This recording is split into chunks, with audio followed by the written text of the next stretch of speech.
Hello and welcome to Bhatner IAS. Bhatner IAS में आपका स्वागत है।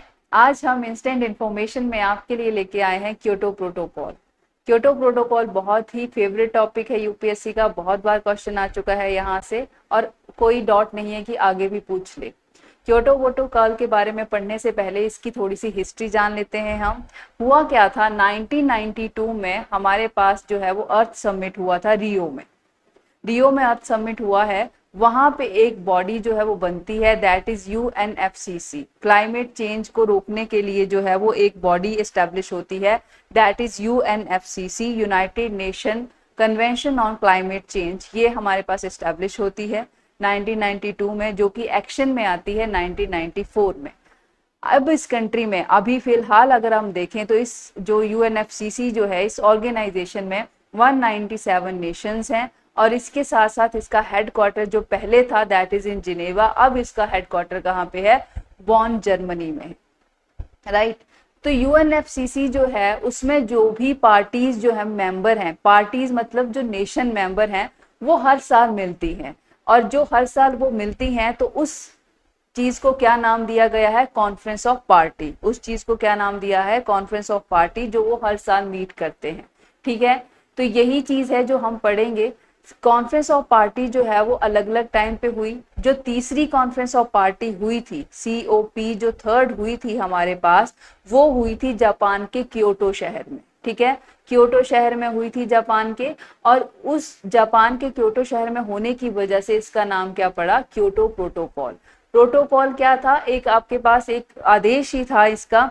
इसमें जो है क्योटो प्रोटोकॉल में जो है पहली बार जो है वो कार्बन एमिशन को कम करने की बात करी और ग्रीन हाउस गैसेस को पहली बार आइडेंटिफाई किया गया कि ये जो है हमारे पास क्या है, these are greenhouse gases. ठीक है, तो हमने जो है वो क्योटो प्रोटोकॉल को देखना है कि क्या थी। तो मैंने बता दिया 1997 में थर्ड कॉन्फ्रेंस ऑफ पार्टी हुई थी, that is in Japan, Kyoto शहर में हुई थी। उसको क्या बोलते हैं, क्योटो प्रोटोकॉल।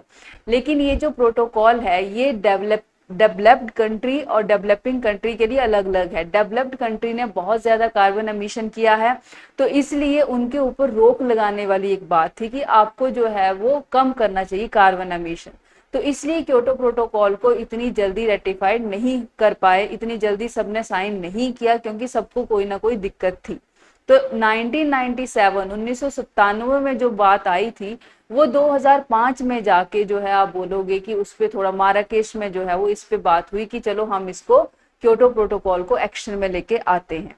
और क्योटो प्रोटोकॉल को जब एक्शन में लेके आए, उसकी रेटिफिकेशन हुई, तो 2008 और 2012 में पहला फेज आता है क्योटो प्रोटोकॉल का।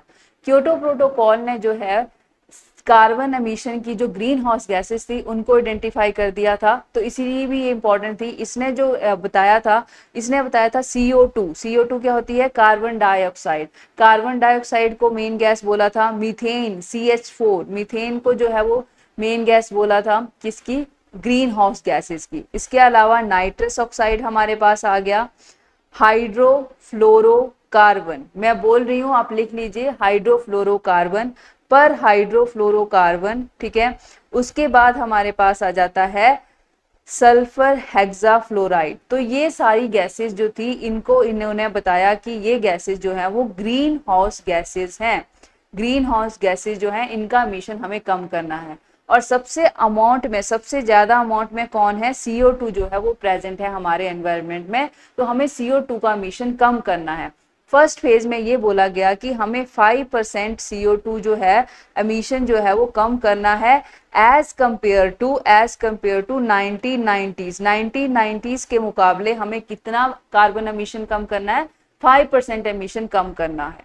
ठीक है, ये बात बोली गई। ठीक है, उसके बाद हमारे पास जब दूसरा फेज आता है, चलो क्योटो प्रोटोकॉल चली हुई है 2012 तक चलेगी, 2012 में कनाडा ने इससे स्टेप बैक कर लिया। ठीक है, ये याद रखना है। और यूएसए ने कभी भी इसको साइन नहीं किया, रेटिफाई नहीं किया। ठीक है, अब यहाँ पे ये बात आती है कि 2012 तक एक टाइम पीरियड हुआ, अब सेकंड टाइम पीरियड शुरू होता है, दोहा अमेंडमेंट होती है और उसमें अब बोलते हैं कि क्योटो प्रोटोकॉल को हम कंटिन्यू करेंगे 2012 से लेके 20 तक, और क्योटो प्रोटोकॉल जो है वो 2012 से लेके 20 तक कंटिन्यू होगी। अब लेकिन कार्बन एमिशन का जो लिमिट है वो कितनी कर दी गई, 18% कर दी गई कि 18% जो है वो डिक्रीज करना है carbon emission as compare to 90s। अब ये बात कह दी गई और 2020 तक जो है वो क्योटो प्रोटोकॉल का सेकंड टाइम पीरियड चला और वो खत्म हो गया। अब क्योटो प्रोटोकॉल नहीं है, नो लॉन्गर, अब नहीं है वो। अब इसकी जगह किसने ले ली है, पेरिस एग्रीमेंट ने। पेरिस एग्रीमेंट का हम अलग से वीडियो बनाएंगे, लेकिन यहाँ तक आपको पता हो गया कि क्योटो प्रोटोकॉल क्या थी। इसमें जो हमारे पास ग्रीन हाउस गैसेस थी वो पहली बार आइडेंटिफाइड करी थी, ये इंपॉर्टेंट है। और क्योटो प्रोटोकॉल जो है वो जापान के क्योटो शहर में हुई थी, कॉप्स 3 थी, जिसका आप बोल सकते हो नतीजा क्या था, क्योटो प्रोटोकॉल। और क्लाइमेट एक्शन के लिए ये वर्क करती हैं, क्लाइमेट को अच्छा बनाने के लिए ये काम करती हैं, ग्रीन हाउस गैसेस का एमिशन कम करने के लिए ये काम करती हैं। यूएस ने कभी इसको रेटिफाई नहीं किया है, भारत ने 2017 में इसको रेटिफाई किया था और कनाडा में 2012 में इससे अलग हो गया था, विदड्रॉ कर लिया था। ये रेटिफाइड क्यों नहीं हो रही थी इजिली, क्योंकि डेवलप्ड नेशन और डेवलपिंग नेशन के बीच में थोड़ा बहुत अड़चन रहती है कि हम क्यों एमिशन कम करें और ये सब चीजें। आई होप आपको इसका आइडिया हो गया और अब आप कभी भी रॉन्ग जो है वो क्वेश्चन मार्क करके नहीं आएंगे। ठीक है, थैंक यू सो मच।